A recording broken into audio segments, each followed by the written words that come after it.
যেমন প্রথম আলোতে লিখেছি, আমি পজিটিভই ছিলাম, কারণ আমার কথা হচ্ছে, ফার্স্ট কথা হচ্ছে ব্যারেজ নাই তাহলে কি হবে, আমি ব্যারেজ দিচ্ছি না তাহলে কি হবে। ব্যারেজ না দিলে তো জিডিএ, জিডিএ একটা স্পেশাল টার্ম, এটাকে বলে Ganges dependent area, that is the south West part of Bangladesh. এই জিডিএ বলা হচ্ছে যে একটা একটা ম্যাসাকার হয়ে যাচ্ছে ইকোলজিক্যাল। যারা এনভায়রনমেন্টালিস্টরা এনভায়রনমেন্ট নিয়ে কথা বলেন, বলে যে পৃথিবীর সবচেয়ে ইকোলজিক্যালি হ্যাজার্ড একটা জোন, ম্যানগ্রোভই থাকবে না বিকজ অফ স্যালাইনিটি, সুন্দরবনেই থাকবে না if the way salinity is increasing into the land.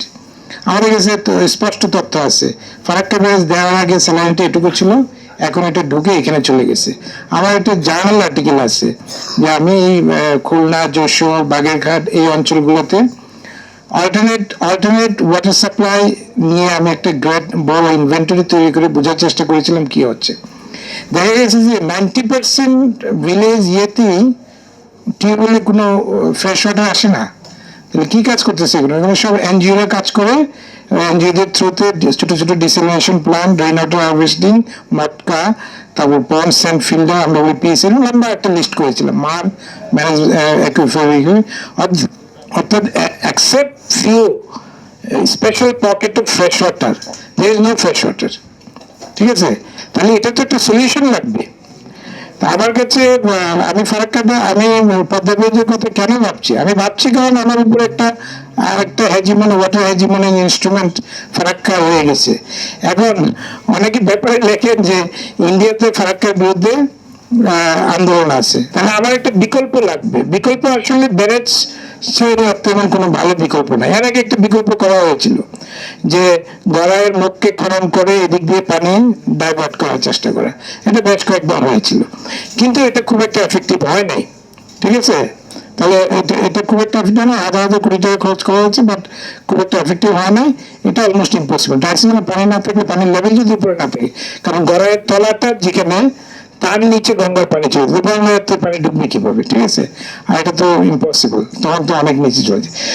তো ফার্স্ট কোয়েশ্চেন ইজ, ব্যারেজটা করা লাগবে কি লাগবে না?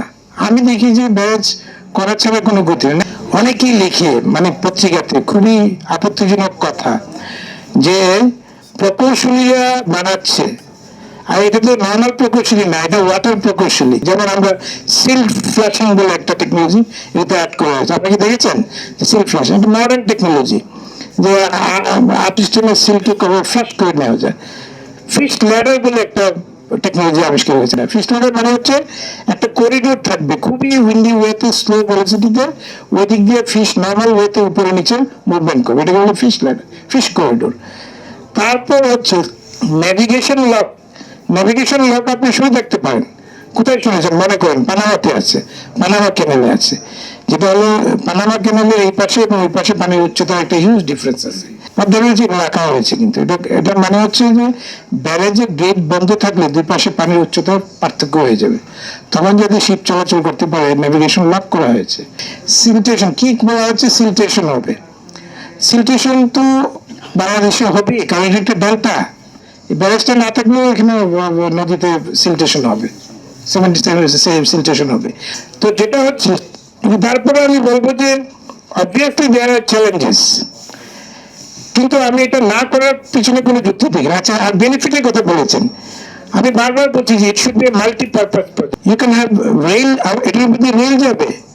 আপনি পদ্মা ব্রিজ করার জন্য 31,000 কোটি টাকা খরচ করছেন, তো এটা তো স্পষ্ট লেখা আছে এটার মধ্যে রেলগাড়ি যাবে।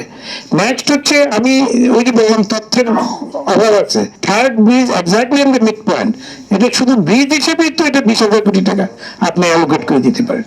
ঠিক আছে, অনলি দ্য ব্রিজ পারপাস এটা 20,000 কোটি টাকা চলে যাবে। দেন হচ্ছে আপনার এটা পাওয়ার প্রোডাকশন করবে, 110 মেগাওয়াট, 13 বা 20 মেগাওয়াট বলছে, আমি শুনেছি যে 150 পর্যন্ত হতে পারে। এখানে কিন্তু পাওয়ার প্রোডাকশন হবে পানির ইয়েতে। নেক্সট হচ্ছে আপনি ইলেকট্রিক কানেক্টিভিটি, গ্যাস কানেক্টিভিটি প্রত্যেকটাই ব্যারেজ দিয়ে নিয়ে যেতে পারেন। এই প্রজেক্টগুলো multipurpose project, it has multiple benefit.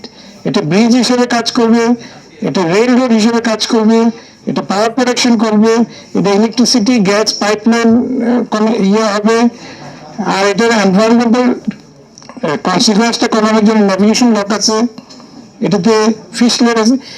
বাংলাদেশের পানির মেজর সমস্যা কি?